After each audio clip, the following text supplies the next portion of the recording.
नमस्कार दोस्तों, आज हमारे साथ हमारे स्कूल की कॉमर्स स्ट्रीम की टॉपर भाविका कुशवाहा आज हमारे साथ हैं। हम कुछ बातें करेंगे उनसे कि कैसे उनकी 12th की जर्नी रही, क्या मोटिवेशन उनको मिला जिस कारण से उन्होंने इतना अच्छा स्कोर किया। तो भाविका, सबसे पहले तो आपको बहुत-बहुत शुभकामनाएँ थैंक यू कि सर। आपने बहुत अच्छी मेहनत की और उसका आपको फल मिला। आप क्या एक्सपेक्ट कर रही हैं कि आने वाले टाइम पे जो मिस्टेक्स आपने करी है वो आपके जूनियर्स ना करें? तो क्या एक सजेशन आप अपने जूनियर्स को देना चाहेंगी? पहला सजेशन तो ये है, बस जो स्कूल वाले जो स्कूल टीचर सब्जेक्ट टीचर्स आपको जितना करने को कह रहे हैं, जितने नंबर ऑफ सैंपल पेपर्स करवा रहे हैं, जो होमवर्क दे रहे हैं, जो कह रहे हैं कि आपको ये करना चाहिए, जो वो इम्पोर्टेंट पॉइंट्स बता रहे हैं उन्हें बहुत अच्छे से नोट डाउन करके रखना चाहिए। और जितने वो सैंपल पेपर्स करवा रहे हैं और आप जितने ज्यादा सैंपल पेपर्स करेंगे उतना बेनिफिट आपको मिलेगा। तो सबसे ज्यादा तो आप सैंपल पेपर सॉल्व करने पर फोकस करें। उसके बाद जो क्विक रिवीजन से आप पढ़ाई पे मत ध्यान दीजिए कि मैं जितने क्वेश्चन सॉल्व करूंगा, ये पढ़ूंगा, वो पढ़ूंगा। जितना ज्यादा आप रिवीजन करेंगे उतना ज्यादा आपको बेनिफिट मिलेगा कि आप बार बार उन्हीं चीजों को रिवाइज करेंगे तो एट द एंड बोर्ड्स के टाइम तक आपको वो सारी चीजें याद हो जाएंगी और आप कुछ भी नहीं भूलेंगे, तो आपका रिजल्ट और इफेक्टिवली और अच्छा आएगा। तो भाविका, आपकी क्या स्ट्रेटजीज रही थी जो आपने पर्टिकुलर डोमेन सब्जेक्ट में यूज करी? आप वो थोड़ा बताएंगी? डोमेन सब्जेक्ट्स में मेरा अकाउंट सबसे ज्यादा वीक था, बट रिजल्ट्स में डोमेन सब्जेक्ट में मेरा अच्छा अकाउंट्स में मेरा अच्छा रिजल्ट आया था। बिजनेस स्टडीज से भी अच्छा मैंने स्कोर किया था और शुरुआती टाइम में तो मेरा अकाउंट्स बहुत कमजोर था, बट जैसे जैसे धीरे धीरे सारे हाफ ईयरली उसके बाद जैसे ही सर और मैम ने मुझे साथ में बैठकर एक एक क्वेश्चन एक एक पॉइंट अच्छे से समझाया, वो धीरे धीरे मेरा जो कंपनी वाला बुक थी वो मेरी ज्यादा अच्छी हुई। और पार्टनरशिप तो मेरा फिर भी कमजोर था, लेकिन मेरा फाइनेंशियल स्टेटमेंट वाली बुक और अच्छी हुई। प्रैक्टिस से मतलब अकाउंट्स में आप जितनी ज्यादा प्रैक्टिस करेंगे उतना ज्यादा आपका अकाउंट में स्कोर बढ़ेगा। और बिजनेस स्टडीज तो जो सैंपल पेपर है उन्हीं के बेसिस पे है। जितना ज्यादा आप सैंपल पेपर करेंगे और जितना अच्छे से आप रिवीजन करेंगे और उसके सारे पॉइंट्स को याद रखा, उस हिसाब से बिजनेस स्टडीज में मेरी हेल्प हुई। और इकोनॉमिक्स में जैसे दो सब्जेक्ट्स हैं तो उसमें मेरा इंडियन इकोनॉमिक्स ज्यादा अच्छा था, क्योंकि जो मैक्रो इकोनॉमिक्स था उसमें थोड़ा न्यूमेरिकल पोर्शंस और बहुत सारे अलग अलग चीजें थी, पर धीरे धीरे उसका भी मैंने फ्रिक्वेंट रिविजन्स किया था घर जाके डेली।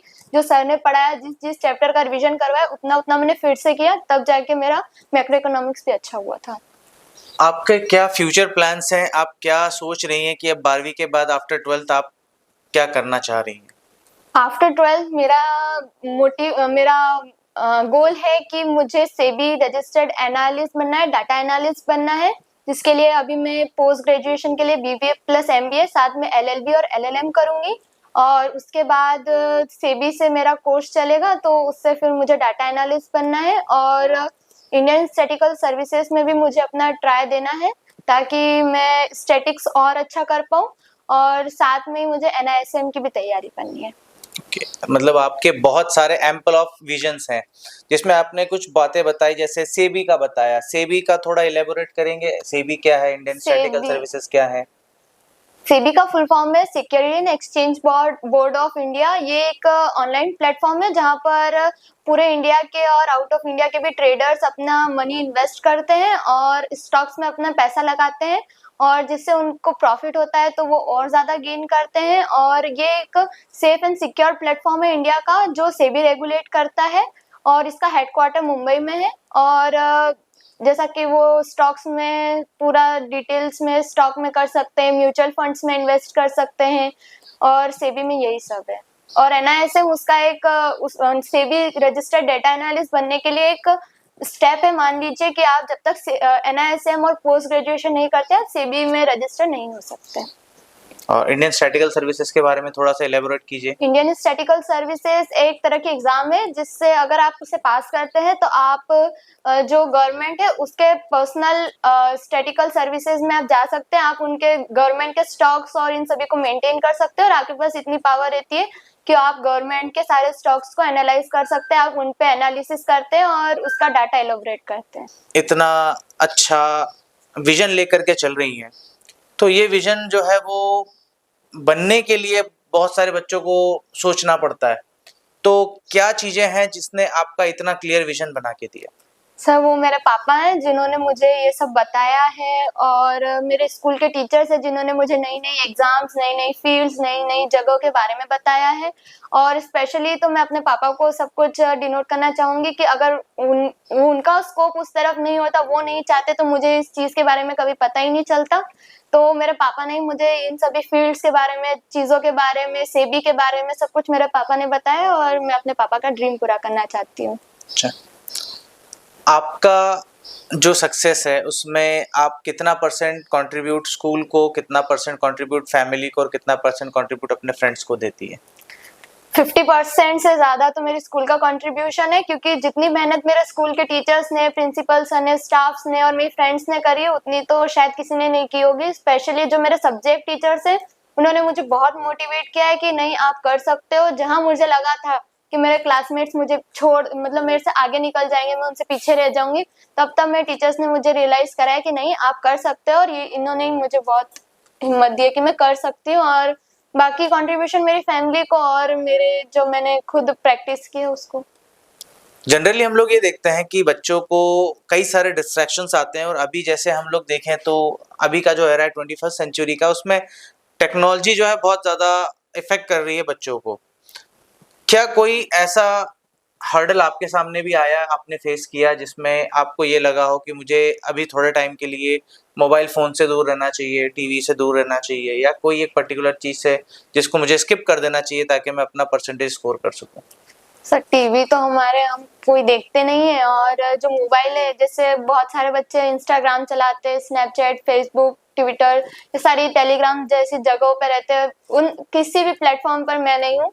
मैंने क्लास 10th और 11th से ये सब कुछ बंद कर दिया था, क्योंकि मुझे मेरा गोल रखना था। जब मेरे 10th में थोड़े कम परसेंट बने थे, तभी मैंने सोच लिया था कि नहीं, 12th में तो मुझे करना ही है, और इन सभी के लिए मुझे ये सोशल मीडिया डिस्ट्रैक्शन से तो बहुत दूर रहना ही होगा। तो मैंने तब से सब कुछ बंद कर दिया था, और आज भी सब कुछ बंद है। जब तक मैं मेरी लाइफ का गोल और एम अचीव नहीं कर लेती, तब तक मैं ये सब कुछ नहीं करूंगी। ऐसा डिस्ट्रैक्शन मुझे चाहिए ही नहीं। हर किसी का लाइफ में एक गोल होता है और उस गोल को अचीव करने के लिए कोई एक पॉइंट होता है जो उसको मोटिवेट करता है। तो आपकी लाइफ का गोल आपने सेट करके रखा है। ऐसी कौन सी बात है जो आपको बार-बार मोटिवेट करती है आपके गोल की तरफ अप्रोच करने के लिए? मेरे पापा, वही एक है जो मुझे हर बार मोटिवेट करते हैं कि बेटा, तुझे लाइफ में कुछ भी तुझे लाइफ में जॉब नहीं करनी है, तुझे जो भी करना है तुझे तेरे दम पे करना है, और तुझे सिर्फ इतना करना है कि तू तेरी लाइफ में फाइनेंशियली फ्री हो जाए, तुझे पैसों के लिए कभी किसी पर डिपेंड नहीं रहना पड़े, और तुझे पूरी तरह इंडिपेंडेंट होना है। तुझे मुझ पर भी डिपेंड नहीं होना चाहिए। जब तक मैं तेरे साथ हूँ, तू सब कुछ कर सकती है। और उन्होंने हर बार मुझे मोटिवेट किया है कि तू अपना गोल स्ट्रेट रख, किसी और जगह नहीं जाना है। ये जो तूने तेरा गोल डिसाइड किया है वो बहुत अच्छा है। और ऐसा भी नहीं है कि मेरे पापा ने मुझे फोर्स किया है कि तुझे यही करना है। मेरा भी हमेशा से यही था कि मुझे भी मतलब जॉब वगैरह वाली फील्ड में नहीं जाना है। मुझे करना है, जो भी करना है वो खुद के दम पे करना है और खुद का करना है। मुझे किसी के अंडर में काम नहीं करना है, और मुझे सबको अपने अंडर में रखना है। मुझे सबके साथ काम करना है, किसी के लिए काम नहीं करना है। भाविका, अपना एक ऐसा इंसिडेंट बताएं जो आप अपनी स्कूल लाइफ में लेकर के जाएंगे और अपनी लाइफ में कभी नहीं भूलेंगे। ये तब का मोमेंट था जब मतलब मेरा एक क्लासमेट है विष्णु, वो मतलब ऐसे तो पढ़ाई में अच्छा है, बाकी वो अकाउंट्स में बहुत ज्यादा अच्छा था। और कहीं ना कहीं मुझे डर लग रहा था कि अगर इसका अकाउंट्स बहुत अच्छा हो गया तो कहीं ना कहीं मेरे परसेंट में ये आएगा कि हो सकता है कि मुझसे आगे निकल जाए। और हम मतलब टीचर्स भी, मतलब उनमें ऐसे भी, टीचर्स को भी ऐसा लग रहा था कि विष्णु भी कर सकता है, विष्णु में भी वो पोटेंशियल है। जो मुझे बहुत खटका था कि मतलब पहले जैसे टीचर्स मुझे मोटिवेट करते थे, आज वो विष्णु को कर रहे हैं, तो वो मुझे मतलब एक तरह से डीमोटिवेट किया। और फिर उससे मुझे लगा कि नहीं, अब मुझे वक्त आ गया कि अब मुझे जितना मैं कर रही हूँ उससे बहुत ज्यादा करना है, ताकि विष्णु मुझसे आगे ना निकल पाए।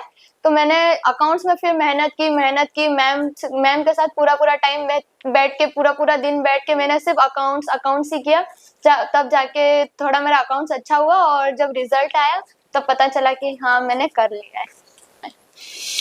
बहुत अच्छा विजन है भाविका, और इसी के साथ हम आपको बहुत थैंक यू करते हैं और फिर से एक बार शुभकामनाएं देते हैं कि आप अपने भविष्य में, अपनी लाइफ में अपना गोल अचीव करें। Thank you so much.